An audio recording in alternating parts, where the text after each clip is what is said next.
আসসালামু আলাইকুম ওরহমতুল্লাহ।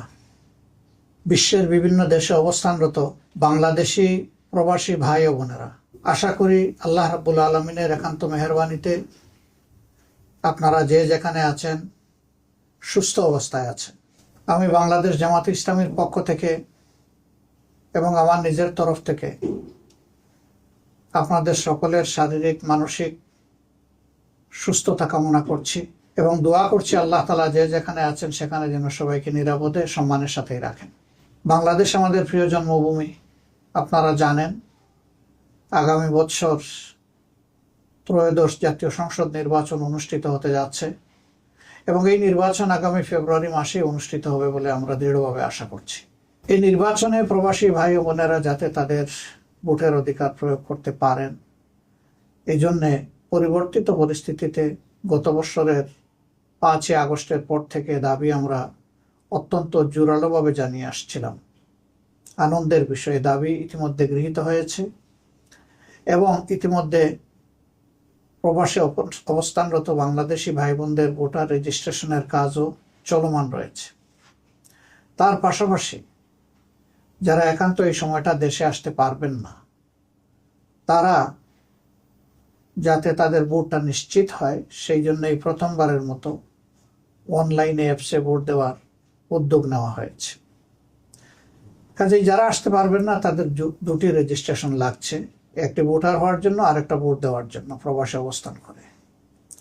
আর যারা দেশে আসতে পারবেন সেটা মোস্ট ওয়েলকাম, কারণ আপনারা বাংলাদেশের অর্থনীতির চাকাকে চালু রেখেছেন। আমাদের অর্থনীতিতে বৈদেশিক মুদ্রা আসে, 1 নম্বর খাত হচ্ছে আমাদের গার্মেন্টস, 2 নম্বর খাত হচ্ছে আমাদের প্রবাসী ভাই বোনদের রিমিটেন্স। কিন্তু গার্মেন্টের যে খাতে আসে সেই টাকাটা গার্মেন্টের খাতেই খরচ হয়ে যায়। আপনাদের টাকাটাই মূলত রাষ্ট্রের কাজে বেশিরভাগ ব্যবহৃত হয়। আপনি জানেন না অথবা জানেন যে আপনাদের এই কষ্টের অর্জিত অর্থ যা দেশের জন্য, পরিবারের জন্য আপনারা পাঠাচ্ছেন, সরকারি অব্যবস্থাপনা, দুর্নীতি, লুটপাট ইত্যাদির কারণে এই টাকার প্রপার সদ্ব্যবহার হয় না। আবার সেই জায়গায় আপনারা কোনো আওয়াজও সেভাবে তোলার সুযোগও দিতে পাননি। এবার ভোটার হওয়ার কারণে আপনাদের হাতে যে অস্ত্র এসেছে এটাকে প্রয়োগ করার মাধ্যমে আগামীতে এমন একটি সরকার ব্যবস্থাপনা গড়ে তোলার ক্ষেত্রে আপনারা গুরুত্বপূর্ণ অবদান রাখবেন বলে আমরা বিশ্বাস করি। আপনাদের আস্থা এবং বিবেচনা অনুযায়ী যেই দল কিংবা পক্ষ সরকার পরিচালনার দায়িত্বে পেলে জনগণের সম্পদের মালিক না হয়ে জনগণের সম্পদের পাহারাদার হবে এবং জনগণের সেবক হবে, সেই দলটার হাতেই আগামী দিনের চাবি দেশ পরিচালনার উঠুক, সেটা আমরা সকলে প্রত্যাশা করি, কামনা করি। বাংলাদেশ জামাত ইসলামী আপনাদের সকলের ভোটের অধিকারের প্রতি দারুণ শ্রদ্ধাশীল। এই জন্যেই রিমিটেন্স যোদ্ধাদের সর্ববৃহৎ অথবা সবচেয়ে গুরুত্বপূর্ণ এই অধিকারটি তাদের হাতে তুলে দেওয়ার জন্য ছিল আমাদের লড়াই। এই লড়াই তখনই সার্থকতা পাবে যখন আপনারা ব্যাপক হারে ভোটে অংশগ্রহণ করবেন।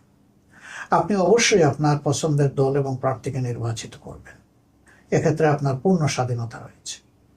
আমরা আশা করব অতীতের অভিজ্ঞতা, চলমান অবস্থা সামনে রেখে ভবিষ্যতে কার হাতে দেশের দায়িত্ব তুলে দিলে আপনাদের আশা আকাঙ্ক্ষার প্রতিফলন হবে, দেশে থাকা আপনাদের আপনজন প্রিয়জন স্বস্তি পাবে, একটি দুর্নীতিমুক্ত, চাঁদাবাজ মুক্ত, দখলদার মুক্ত, মানবিক একটি সমাজ প্রতিষ্ঠিত হবে। বৈষম্যহীন সেই মানবিক সমাজ প্রতিষ্ঠার লড়াই আমরা চালিয়ে যাচ্ছি।